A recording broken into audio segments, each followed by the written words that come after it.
Hey friends, it's Ashley and today I'm here with a new video for the Cut Shop, and I am using the Freebie Friday cut file that is available today. This time it's not in the shop yet. It's going to be available to get it on the blog. It will be in the shop, but if you want to go ahead and download it today, I will leave a link for you to go to that on the Cut Shop blog.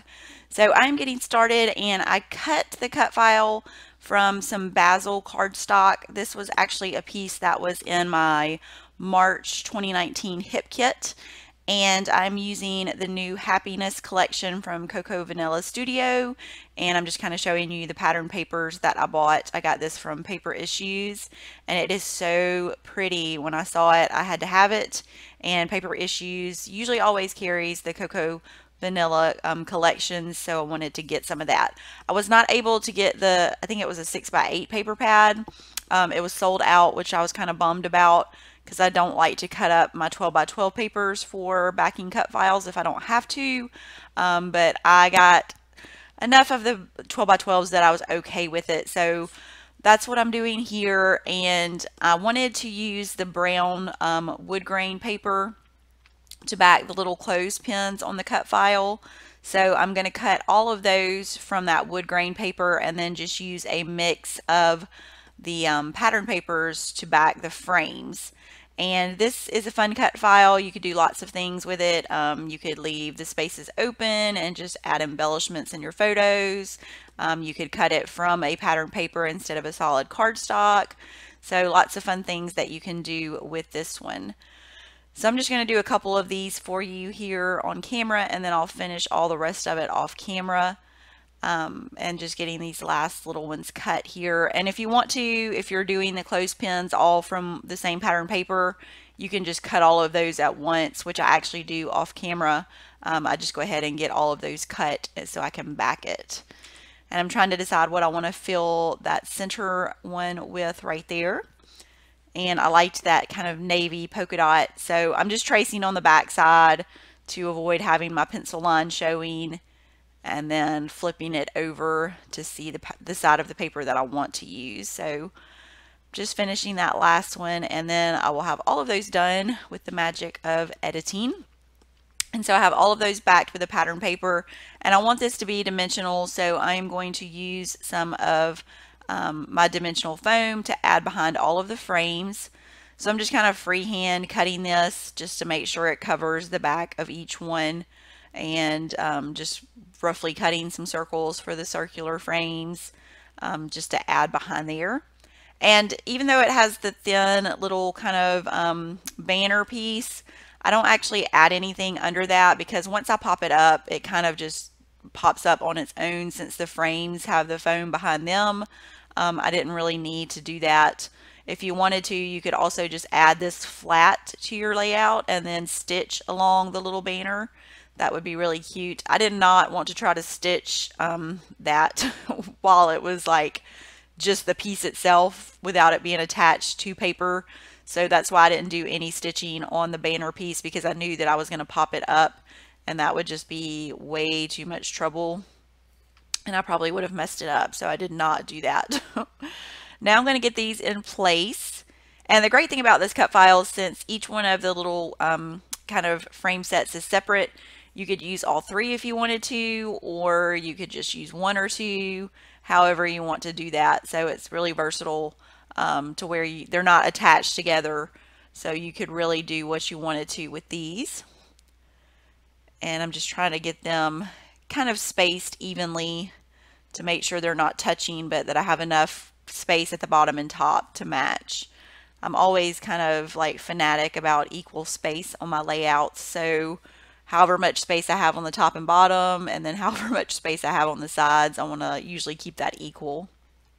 So now I'm going to start adding my photo and embellishments, and I wanted to put that photo where it overlapped the frame, but I knew I couldn't put it in the center because my clothespin would come right on the kids' faces, so I kind of offset it there. And then I'm just using these stickers for my title that say Here and Now. These are a little bit thicker than just regular paper stickers. I wouldn't call them chipboard either, but they're not as thin as regular stickers, so they're really fun. I like the what would you say? the thickness of those, I guess. And then this is the ephemera pack. I just love the colors in this collection. It's so bright and has lots of fun pinks and teals. So I'm just going to go through and find things that I can use to kind of embellish around each of the frames. And I do have the ephemera pack. I have those stickers there, and I have a clear sticker pack also. So I've got plenty of embellishments for this layout and to have for other layouts. And I like that the sticker sheet has shapes like the hearts and butterflies and phrases and things, and then it also has the little white and black word phrases at the bottom. I always love those. Those are always fun to add to your projects, and I do add some of those here on my layout.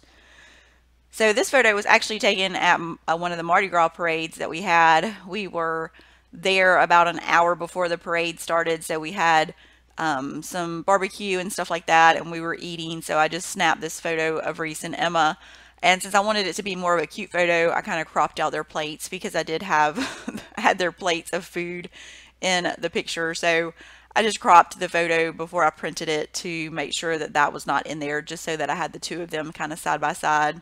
And the photo, the colors kind of pick up some of those like teal colors and just the darker colors with the black from the collection. So I really like how that coordinates together.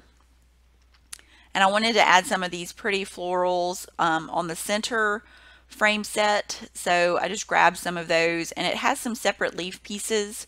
So I was able to add some of those and just kind of tuck them under the photo there on each of the sides. So I do that one on the right hand side, and then I'm going to do another one on the left hand side, just because I kind of wanted to highlight the photo and the title since those were both in the center. And so that just kind of adds a little bit more to those areas on the layout.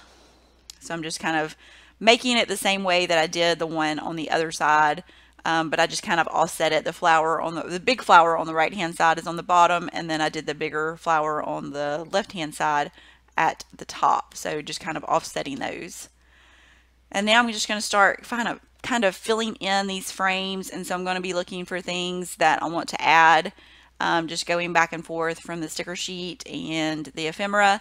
The clear stickers, those are good for adding to probably something solid. I use them on the white cardstock. If you wanted to add them, like layer them over something else that had pattern paper or any kind of pattern, you would probably want to put them like maybe on white cardstock first and then fussy cut around it. Because if you layer that clear sticker over something that already has a pattern, it's going to kind of get lost. It's not going to stand out. So if you do want that, if you want to use it as kind of like a regular sticker over something, I do suggest putting it on like white cardstock first and then cutting it to do that. But since I don't layer it over anything that has pattern, I just use it directly on the white cardstock. And it kind of gives like a rub-on effect, just because of it being clear. And so I just use a couple of the hearts. There's a little navy heart, and then I use, I think, one other one on one of the frames. Oh, I actually used one on that heart at the top, and then I do use one, I think, on that bottom frame that has the butterfly. And I'll just layer it over the pink cardstock so that way it still stands out. And I like the way that that kind of just created a visual triangle on the layout. And I did use the little arrow set. I wanted to have something else there under my photo, so I just placed that, and you can see how well they stand out against the white cardstock. And I'm going to add a couple of final embellishments. I debated whether I wanted to leave embellishments off of the two frames that had the floral pattern paper, but I decided to go ahead and add some just because everything else already had embellishing. So I just grabbed a couple of the little banner pieces off of the sticker sheet, and one of those says XOXO and the other one says good vibes. So I'm just going to add both of those to the frames. And I'm also going to use a couple of the phrase stickers just to kind of finish those off and complete the look. So I just grabbed one for the top frame and one for this bottom frame. And that pretty much finishes up the layout. I am going to add my date with the date stamp. This is Heidi Swap. I had to change out from my Shamil date stamp because it ended with 2018. So you can see the finished layout here at the end and a close-up. I will leave a link in the description box to the April Freebie Friday cut file. Thanks so much for watching, and I look forward to seeing you next time.